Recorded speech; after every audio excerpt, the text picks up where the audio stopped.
السلام علیکم ورحمۃ اللہ وبرکاتہ۔ آج ہم واقعہ کربلا کا ایک ایسا کردار جو کہ قاتلان حسین میں جس کا بڑا کردار تھا اس کو ڈسکس کرنے جا رہے ہیں۔ ایک ایسے شخص کی داستان پر بات کرنے جا رہے ہیں جو ہمیشہ سے متنازع رہا ہے، شمر بن ذی الجوشن۔ جی ہاں، اس کی کنیت ابو سابغہ تھی، قبیلہ حوازن کا فرد اور سردار تھا۔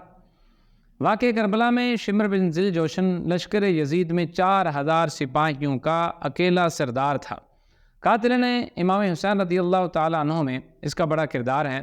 خاندانی اگر پس منظر کی ہم بات کرتے ہیں تو شمر بن ذی الجوشن کا تعلق عامر بن ساسا سے تھا، اور جو کہ دباب بن کلاب کے خاندان سے ایک فرد تھا۔ اسی وجہ سے کبھی اس کو تاریخی کتابوں میں دبابی، کبھی کلابی اور کبھی عامری کے نام سے پکارا جاتا ہے۔